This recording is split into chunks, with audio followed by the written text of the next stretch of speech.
अस्सलाम वालेकुम नाज़रीन। 92 न्यूज़ HD TV पर प्रोग्राम मुकाबिल में आपको खुशामदीद कहते हैं। मेरा नाम अरूज रजा है और मेरे साथ तशरीफ रखते हैं रऊफ क्लासरा साहब और आमिर मतीन। लाहौर स्टूडियो से हमारे साथ होंगे पंजाब के वजीर कानून राना सनाउल्लाह साहब। नाज़रीन, बहावलपुर में वजीर आजम नवाज शरीफ के नैब के खिलाफ बयान के बाद हालात मजीद बिगड़ते नजर आते हैं। नैब की जानिब से अतात की यकीन दहानी के बावजूद पंजाब के वजीर कानून राना सनाउल्लाह ठंडा सांस क्यों नहीं ले रहे?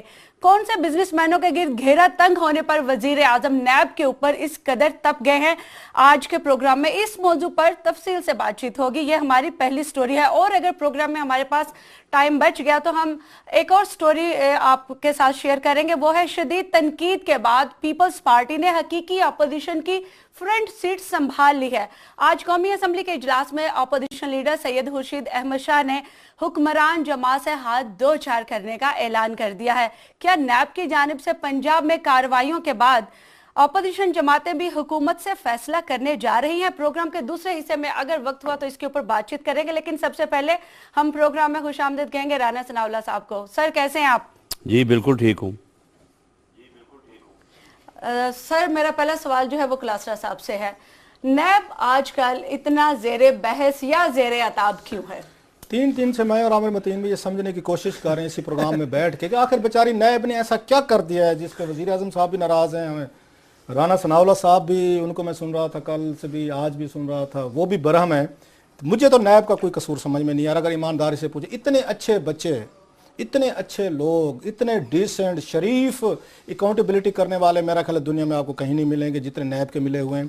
उन पे भी अगर ये नाराज़ हैं तो फिर इसके बाद तो एक ही हल रह जाता है जिसके मैं भी हक में हूँ कि नैब को करें बंद, FIA को करें, उसको भी बंद करें।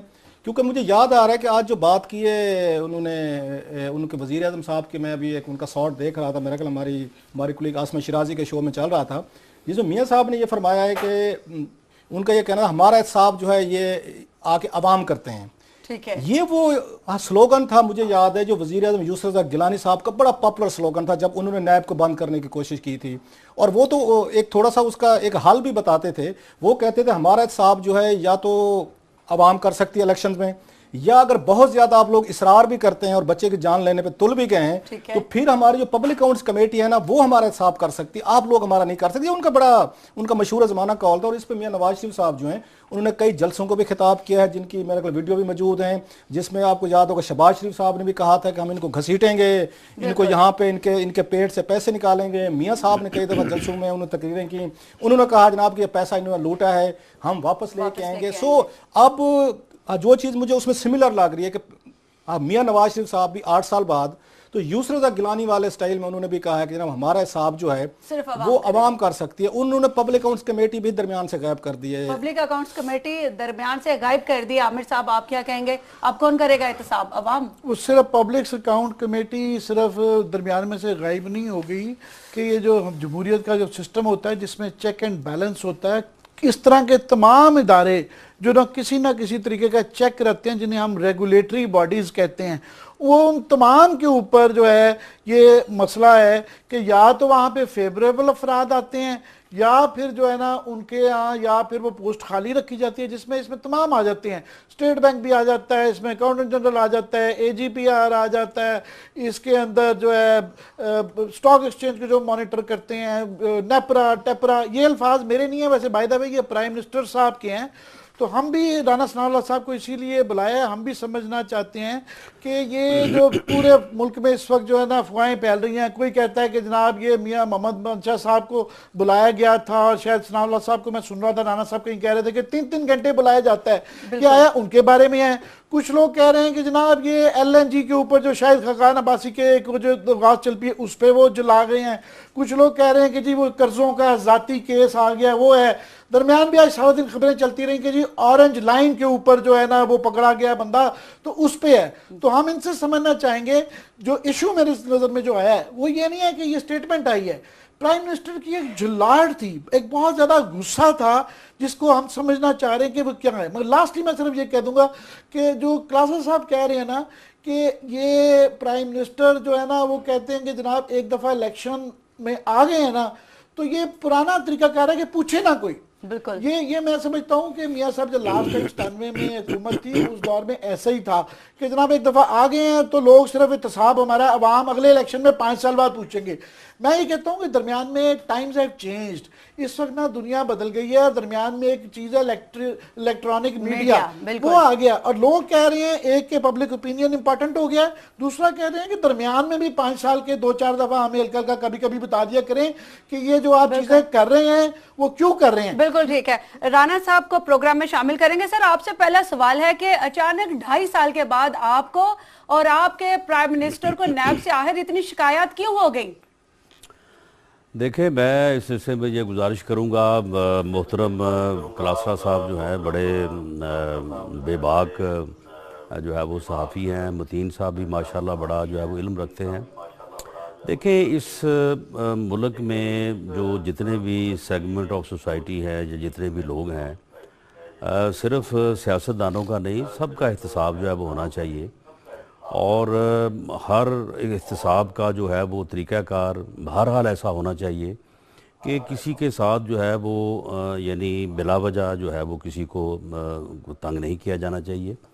अब इस मुल्क में जो है वो आप कहते हैं कि एहतसाब जो है वो ये नैब जो है ये बड़ा अच्छा बच्चा बना हुआ है।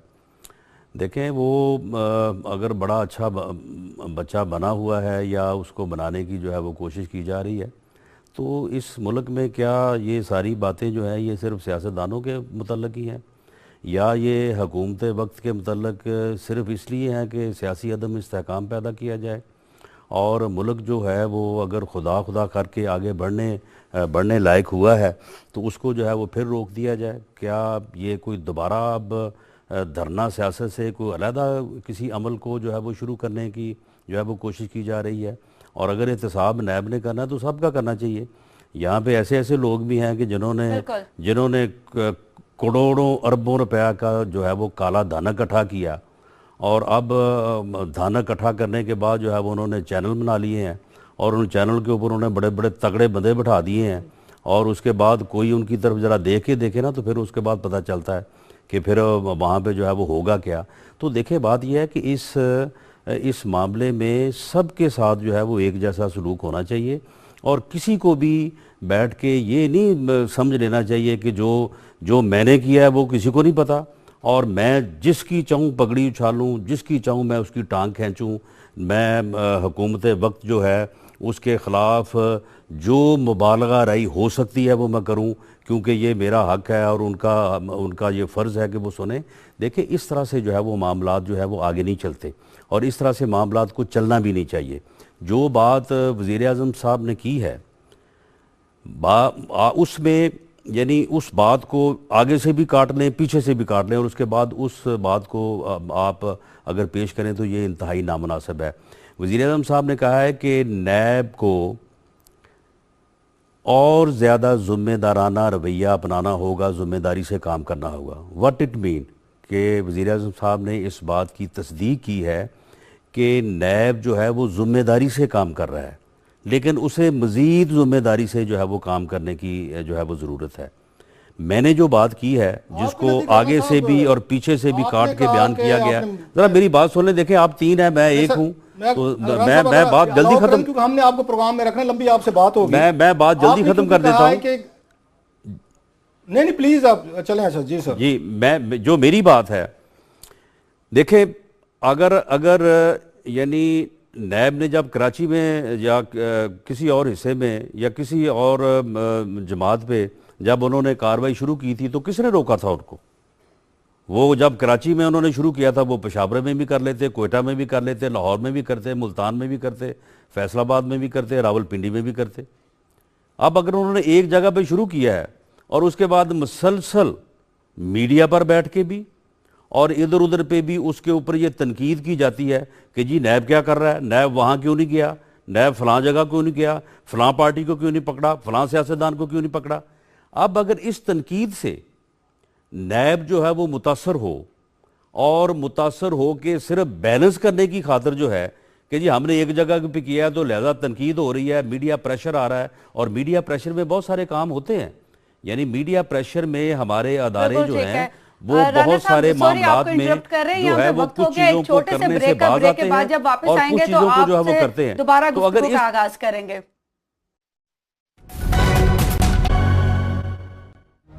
वेलकम बैक नाज़रीन, प्रोग्राम मुकाबिल में आपको खुशामदीद कहेंगे। ब्रेक पे जाने से पहले राना सनाउल्लाह रऊफ क्लासरा साहब के नायब के ऊपर किए गए क्वेश्चन के ऊपर बात कर रहे थे। मैं चाहूंगी कि राना साहब दोबारा अपनी बात वहीं से मेरे ख्याल राना साहब के अगर मुझे इजाजत दें तो राना साहब से एक मैं सवाल करना चाहता हूँ। जरूर। राना साहब, आप हैं हमारे साथ लाइन पे? जी जी, मैं सुन रहा हूँ क्लासरा साहब आपको। राना साहब, आपने अभी फरमाया कि यहाँ पे ब्लैक मनी इकट्ठा करके चैनल खोल दिए जाते हैं और दबंग किस्म के लोगों को बिठा दिया जाता है। आप भी माशाल्लाह पीएमएल नवाज में दबंग मिनिस्टर के तौर पर जाने जाते हैं। यही वजह है पिछले 48 घंटों में सिर्फ आप अकेले वजीर हैं, क्योंकि दबंग आदमी हैं जो आपको नवाज शरीफ साहब की हुकूमत ने भेजा हुआ है कि हर चैनल पे आप नजर आ रहे हैं, बाकी कोई नजर नहीं आ रहा। आपकी मुझे किसी ने नहीं भेजा, दलील भी है, निशानी भी है। मुझे किसी ने नहीं चले भेजा। सर, अगर भेजा भी है तो पार्टी भेज सकते, कौन सी इसमें ताने वाली बात है? नहीं, मुझे भेजा किसी ने नहीं है। इंटेलिजेंट हैं आप, बहादुर हैं, दबंग हैं, मतलब बाकी आप पे कई एतराजात हो सकते हैं, लेकिन अभी आप तक आज जहां तक मेरे नॉलेज में आप पे करप्शन का कोई इल्जाम नहीं है। दुख ये होता है लोगों के, जब आप जैसे बंदे जिन्होंने खुद पॉलिटिकल वर्क कर रहे हैं, जिन्होंने मारे खाई हैं, आप तो फौजी एस्टेब्लिशमेंट के बरह रास्त उनके विक्टिम रहे हैं, आपको याद होगा। और यही मीडिया जिसको आप बैठ के ताने दे रहे हैं, आपके साथ खड़ा हुआ था, फौजी हुकूमतों के साथ नहीं खड़ा था।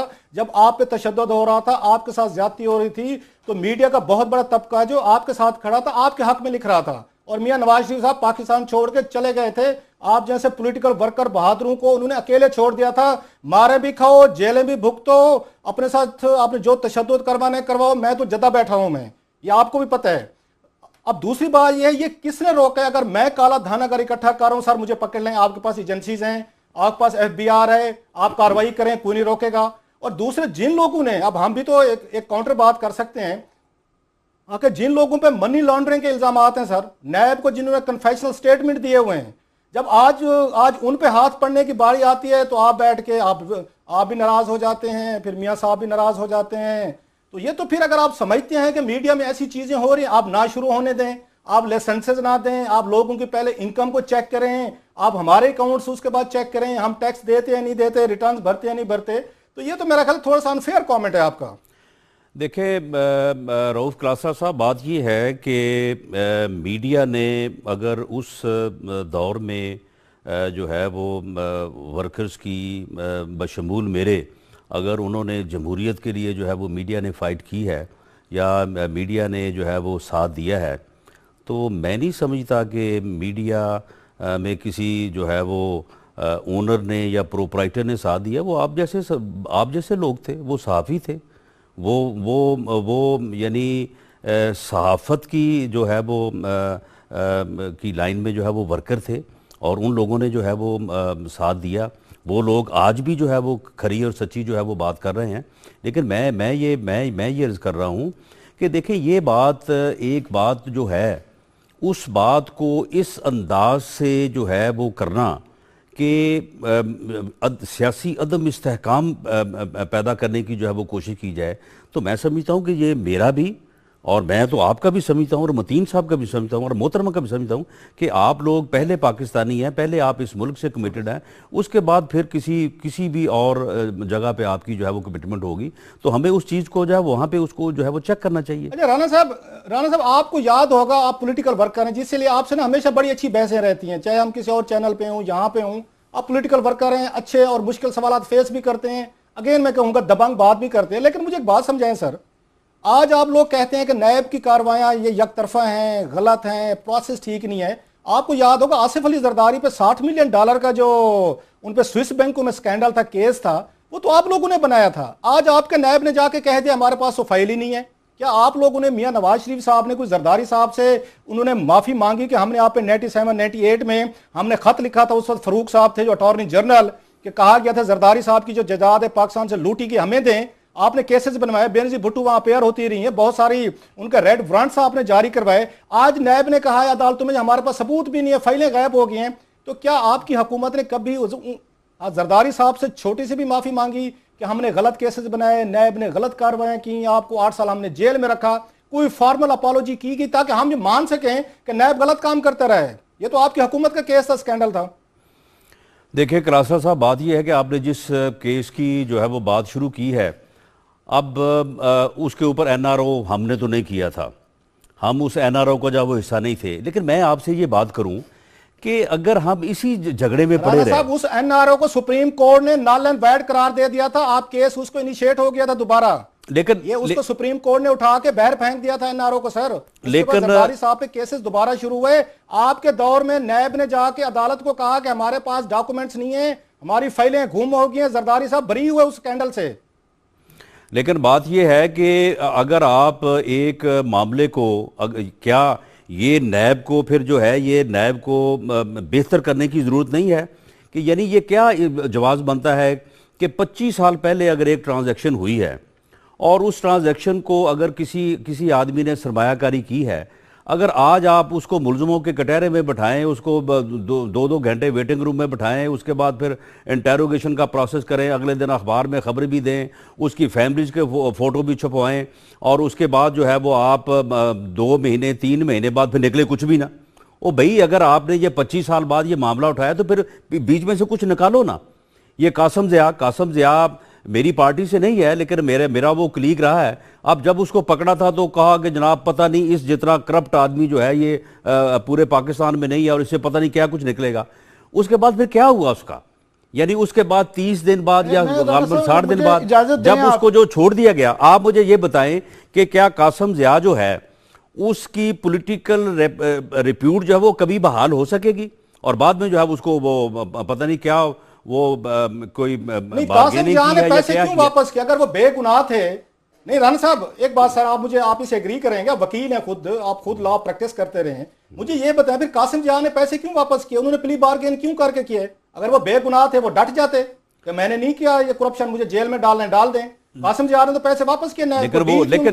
लेकिन वो जो पैसे उसने वापस किए हैं, वो जिन लोगों का उसके खिलाफ क्लेम था, वो जिस क्लेम को वो दुरुस्त तस्लीम नहीं करता था, उसके बाद उसने फिर इस जो है वो दबाव में आके उस क्लेम को दुरुस्त तस्लीम किया, लेकिन उसको करप्शन तो डिक्लेयर नहीं किया गया, उसको उसके खिलाफ मुकदमा तो नहीं चलाया गया, उसको जो है वो अदालत में पेश तो नहीं किया गया।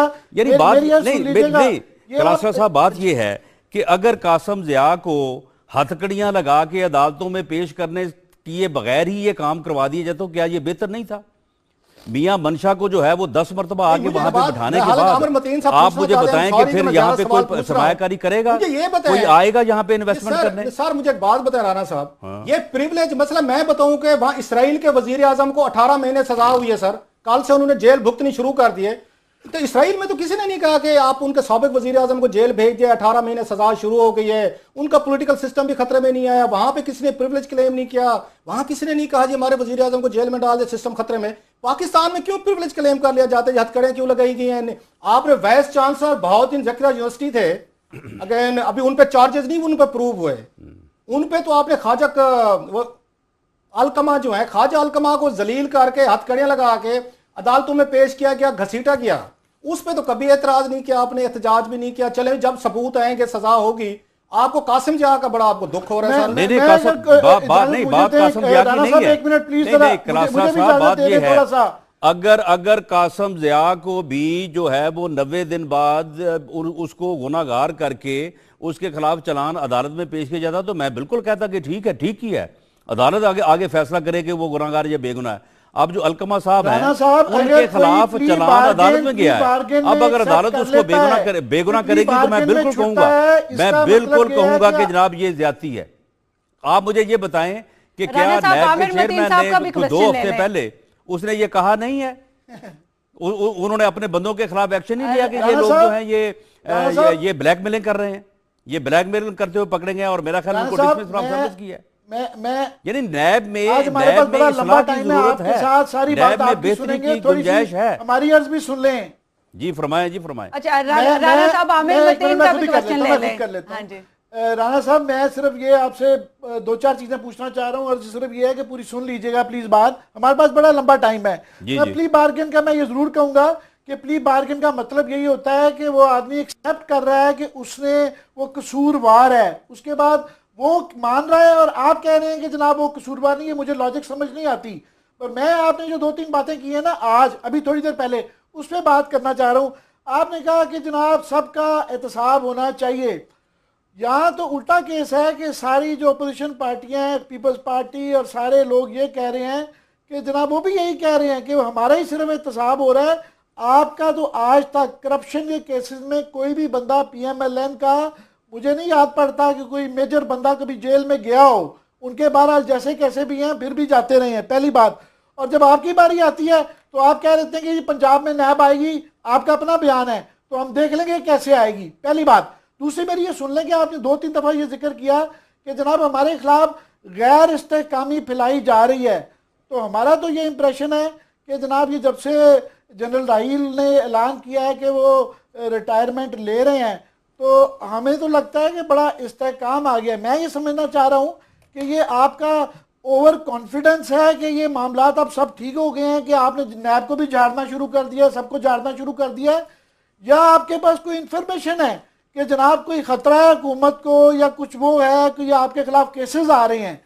ये एकदम से जो लाट जो प्राइम मिनिस्टर की आपने आसानी से कह दिया कि नहीं नहीं, उन्होंने तो ये कहा था कि आइंदा भी वो और जिम्मेदारी से करेगी। जाने दें, ऐसी बात नहीं है। ऑब्वियसली प्राइम मिनिस्टर साहब गुस्से में नजर आ रहे थे, उनका टोन और टेनर भी था, तो मैं उसकी वजह अंडरस्टैंड करने की कोशिश हूँ।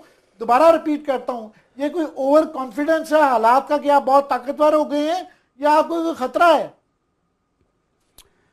जी, मैं आपने 2-3 जो है वो क्वेश्चंस किए हैं। पहली बात तो ये है कि बिल्कुल ना हम ओवर कॉन्फिडेंट हैं और अल्हम्दुलिल्लाह जो है वो कोई ख़तरे वाली बात भी नहीं है। और इंशाअल्लाह ताला इस मुल्क में जो है वो आइन और जमहूरियत जो है यही एक मुस्तकबिल का रास्ता है और इंशाअल्लाह ताला इसमें कोई ख़तरे वाली या इंटरप्शन वाली जो है वो बात जो आप पूछना चाहते हैं वो बिल्कुल हमारे जो है वो जहन में नहीं है। जहाँ तक आपने बात की जी PMLN का बंदा जो है वो कोई पकड़ा नहीं गया, PMLN के तो सारे बंदे पकड़े गए थे। और जहाँ तक आप लीडरशिप की बात कर रहे हैं, सुन लें ना, मेरी बात सुन लें। यानी बात यह है कि 11 अक्टूबर 99 को जिसने कुछ किया था वो भी और जिसने कुछ नहीं किया था उनको भी वो पकड़ के जो है वो टार्चर सेलों में ले गए थे और अपना किलों में ले गए थे। और उसके बाद उनके पास यानी खुदा के पास जो इख्तियार है वो उसके बाद जो इख्तियार कुल जो था इस पाकिस्तान में वो जनरल मुशर्रफ के पास था और उसकी नैब के पास था और जनरल नकवी के पास था। उन्होंने अपना पूरा एडी चोटी का जो है वो जोर लगाया। वो भाई वो उस वक्त वो फिर कुछ क्यों नहीं साबित कर सके?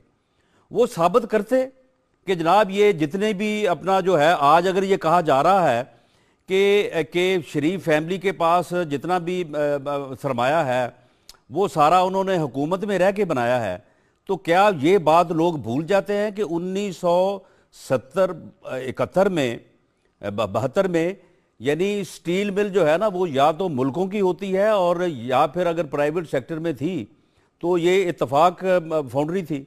उस वक्त जिस आदमी की 4 पावर लूम थी ना फैसलाबाद में, आज उसकी 2-3 मिलें हैं। तो उस हिसाब से अगर आप देखें तो ये तो उनके कारोबार में जो हर वक्त ये डंडोरा पीटा जाता है, बड़ी प्रोग्रेस हो गई है, बड़ा आगे बढ़ गया, बड़ी दूर तक चला गया है, तो उस हिसाब से तो वो कोई ऐसी जो है वो एक्सेलरेशन या ऐसी कोई नहीं है। लेकिन मैं ये बात करता हूँ कि उस वक्त क्यों नहीं साबित हुआ? ये रायबंद की सड़क जो है, ये रायबंद की सड़क 16 साल पहले जो है, इस वजह से नहीं छूटा कि इंसाफ नहीं था, फाइलें गायब थी। आमिर साहब आपके सवाल चले अगर वो भी फिर लेकिन यहाँ पे अगर एक छोटे से ब्रेक का, राणा साहब वक्त हो गया एक ब्रेक का। ब्रेक के बाद आप काइंडली आमिर मतीन साहब के सवाल का जवाब दीजिएगा।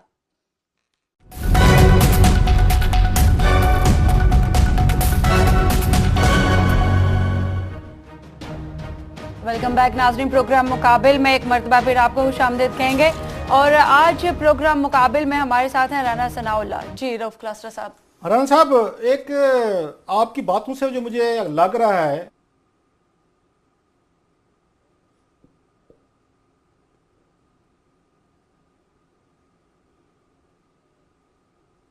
तो क्या वजह है मियां मंशा इतनी क्यों आपकी बड़ी कमजोरी है? मियां साहब की कमजोरी है, आपकी कमजोरी है। बिजनेसमैन तो और भी इस मुल्क में बहुत सारे हैं। ये कोई आपके नवाज लीग के डॉक्टर आसिम हुसैन तो नहीं है जिनको आप बचाना चाहते हैं कि जैसे डॉक्टर आसिम हुसैन पकड़ा गया और जरदारी साहब के उन्होंने पूरी दुनिया भर के करतूत उन्होंने बताए हैं ये रेंजर्स को, नैब को। तो मियां मंशा साहब कोई नए डॉक्टर आसिम हुसैन तो नहीं बनने वाले आपके लिए, इसलिए मुसलसल पिछले 24 घंटों में आप 3-6 दफा उनका कह चुके हैं, उनका नाम भी ले चुके हैं, उनको नए बुला के जिस तरह जलील कर रही है, क्वेश्चनिंग कर रही है, उसमें भी आप परेशान हैं।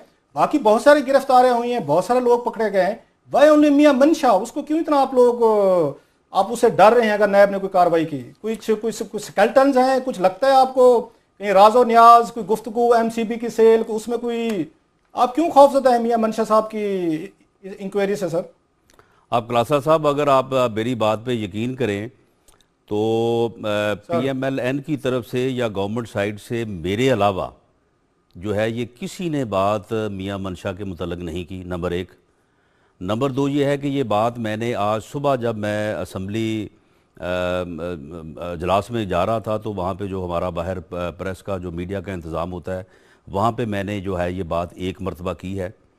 और दूसरी बात ये है कि मियां मंशा से मेरा तल्लक क्लासरा साहब सिर्फ इतना है कि मैंने उनको देखा है, कभी उनके साथ मेरी जो है वो कभी सिटिंग नहीं हुई, कोई मेरा उनके साथ तल्लक नहीं है, कोई मेरा वास्ता साहब ने भी कहा है कि वो बिजनेसमैनों को छापे मार रहे हैं, तो उनका रेफरेंस भी शायद मियां हम अज्यूम कर रहे हैं मियां मोहम्मद मंशा साहब की तरफ ही था।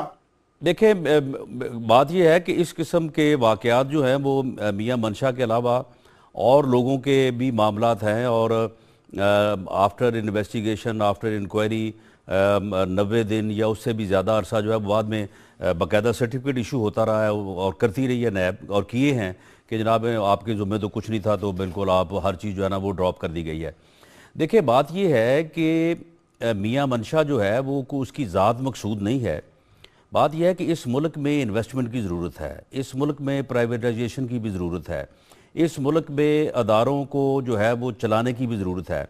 अगर एक आदमी जो है वो इस मुल्क में कोई 8-10 जो है वो अदारे चला रहा है और हज़ारों लोगों को रोज़गार दे रहा है, अगर उसको आप इस तरह से जो है वो मुलज़मों के कटहरे में बैठाएंगे, उसकी तरफ दूसरे लोग भी अगर देखेंगे, उनका तो कुछ नहीं जाएगा, वो अपना सरमाया उठाएंगे, दुबई चले जाएंगे या किसी और जगह पे चले जाएंगे, वहाँ पे जाके अपना काम शुरू कर देंगे। तो बात यह है कि हमारा सर अच्छी बात की है आपने, डिफेंस अच्छा किया है। मैं थोड़ी सी इंडिया की मिसाल देना चाहता हूँ। पाकिस्तानी बड़े जज्बाती, हर चीज़ इंडिया के साथ कंपैरिजन करते हैं। वहाँ पे संजय दत्त, वो कितना बड़ा नाम, वो फिल्मों के लिए सबसे बड़ा उनका हीरो था, उन्होंने 3 साल जेल में डाल दिया। वहाँ तो किसी ने नहीं कहा कि इतने बड़े अदाकार को आपने जेल में डाल दिया, हमारी फिल्मों का बिजनेस जाएगा, लोग बेरोजगार होंगे, अरबों रुपए कमाती थी।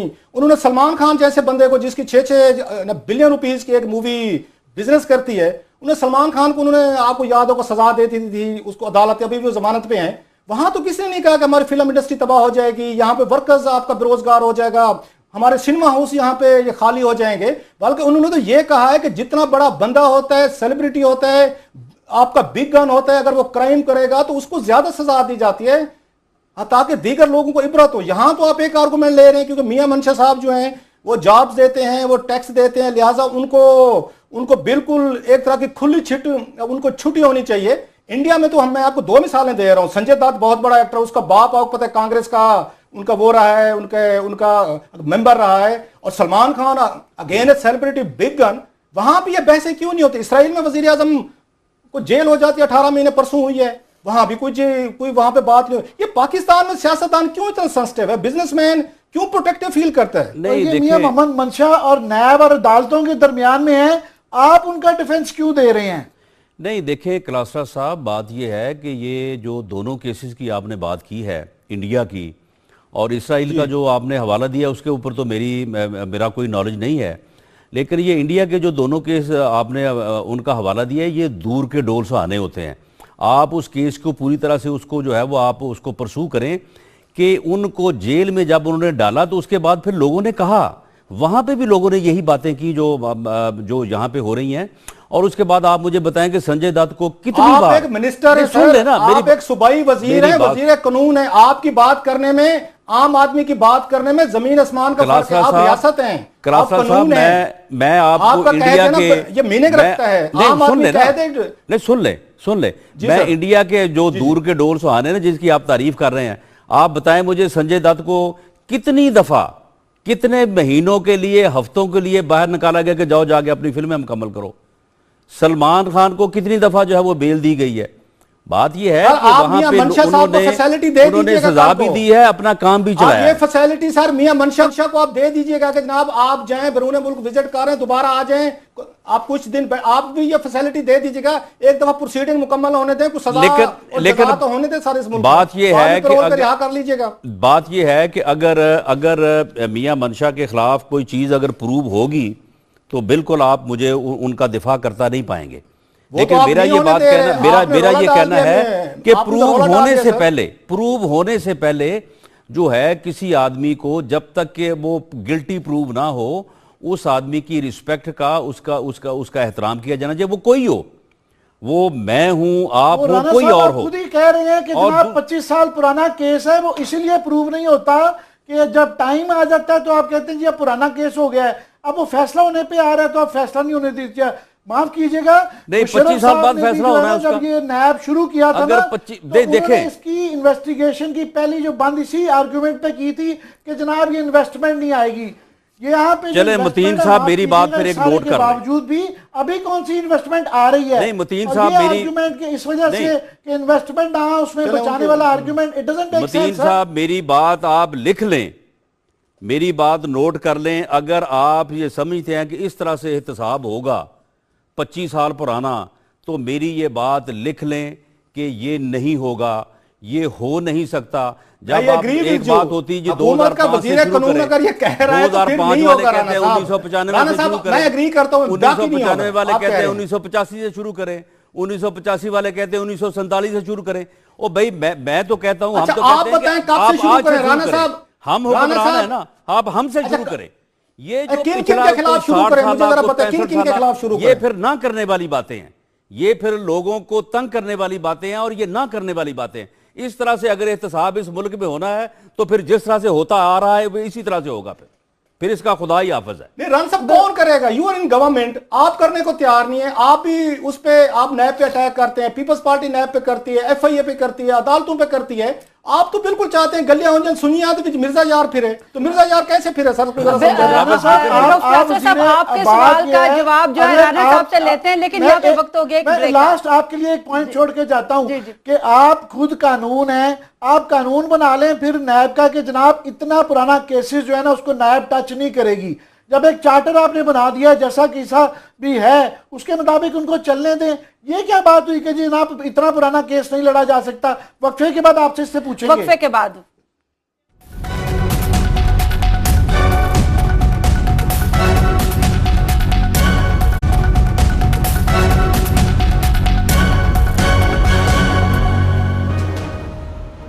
वेलकम बैक नाज़रीन प्रोग्राम मुकाबिल में। अभी राना साहब आपने आमिर मतीन साहब का क्वेश्चन लिया, मैं चाहूंगी कि अभी रऊफ क्लासर साहब का भी एक और सवाल राना साहब लास्ट सवाल, क्योंकि प्रोग्राम का हमारा टाइम तो बिल्कुल खत्म होने वाला है, लेकिन आपकी एक तो बड़ी मैं शुक्रिया अदा करना चाहता हूँ। मुश्किल सवाल थे, आप आए हैं, आपकी यह बहादुरी कम से कम हमें अच्छी लगती है कि आप आते हैं, सवाल को फेस करते हैं, हमारे अपने सवाल तो जवाब जो आप देना चाहें वटेवर। मैं आपसे समझना चाहता हूँ सर, थोड़ी सी बात लंबी करूंगा, आप उसको देख लीजिएगा।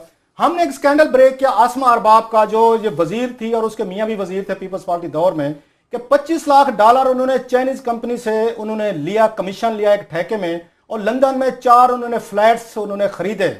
वो पाकिस्तान छोड़ गए हैं, लंदन में रहते हैं, दुबई में उनके बच्चे कारोबार करते हैं। हमने ब्रेक किया, 2-3 महीने हो गए, किसी कोने से कोई आवाज नहीं आई, ना आपकी पार्टी से आई ना पीपल्स पार्टी से तो वैसे नहीं आनी थी। उसका मुझे समझाएं कि हम उसका क्या करें कि उसके बाद आप कहते हैं कि एहतसाब जो है आज से होना चाहिए, आज से मुराद कब से होना चाहिए। और दूसरी बात यह है, आपके यहां पे अंजुम अकील खान साहब थे, 4 बिलियन रुपीस के फ्रॉड में रहे, उनके सुप्रीम कोर्ट ने उनको कहा कि इनको गिरफ्तार करके आप इनके खिलाफ कार्रवाई करें, क्योंकि आपके वजीर दाखिला बैठे हैं, आपकी यहाँ पे आपकी हुकूमत है, किसी ने 4 सालों में पूछे नहीं कि अंजुम अकील को करें। ऑडिटर जनरल ऑफ पाकिस्तान यहाँ पे बरतरफ हो जाते हैं, आप उसका मेट्रो का ऑडिट आप नहीं होने देते। अभी हम ऑरेंज ट्रेन पे बात आपसे करनी थी, फिर किसी वक्त करेंगे। सारे फंड जो थे लाहौर की स्कीमों के वो खत्म करके आपने कब्रिस्तानों का ईमान ऑरेंज ट्रेन में डाले हैं, साउथ पंजाब के फंड से वो आपने यहाँ पे शिफ्ट कर लें। तो मुझे समझ नहीं आती हम क्या करें। नंदीपुर का आप मानने को तैयार नहीं है, शहबाज शरीफ साहब ने कहा था करप्शन हुई है, उन्होंने महमूद साहब जो MD थे उनको साइड किया, आप कहते हैं करप्शन इसमें हुई नहीं है। अच्छा, रेलवे का नया स्कैंडल आया है, चाइना से आपने मंगवाए हैं, आपसे मुराद है वजीर रेलवे ने, वो सारे के सारे बोगस निकल आए हैं। अच्छा, इसी LNG की बहुत सारी चीजें आई हैं। अब मुझे समझाया जाए सर कि हम क्या करें। इसमें डाल लें आखिरी 480 बिलियन डॉलर जो सर्कुलर डेट डॉलर नहीं सर, है रुपीस। उसमें बिलियन रुपीस, जिसमें कि ऑडिटर जनरल ने रिपोर्ट दी हुई है, वो पब्लिक अकाउंट कमेटी आगे नहीं करती। हम सोचते थे कि नैब खुद टेकअप कर लेगी, तो ये सब चीजें नहीं होंगी तो हम कहाँ जाएं? तो फिर बात यह है कि ये तो आपने बहुत लंबी चौड़ी जो है वो चार्जशीट जो है वो नैब के खिलाफ आपने खड़ी कर दी है। मैं अगर अब इनमें से Agreed, मैं तो नैब के खुद चीज खिलाफ को हूं। जो आपने यानी उन मंसूबों के मुतल्लिक की है, जो मंसूबे जो है वो शहबाज शरीफ गवर्नमेंट ने शुरू किए हैं या मुकम्मल किए हैं, मैं आपको पूरे दावे से कहता हूं कि नैब करे, आप कमेटी बना दें, हम पूरा रिकॉर्ड आपके सामने रखने को तैयार हैं।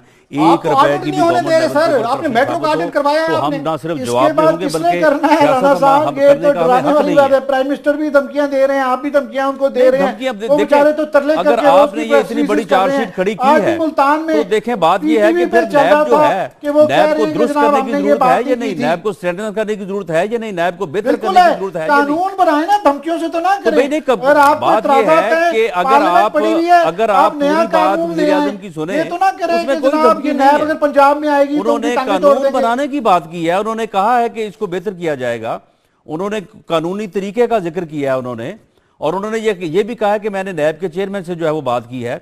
अब अगर आपकी ही बात को ले लिया जाए, कलासा साहब की बात को ले लिया जाए, तो फिर क्या इसमें नैब में इस्लाह की, बेहतरी की, उसको स्ट्रेंथन करने की, उसके कानून में बेहतरी लाने की क्या जरूरत नहीं है?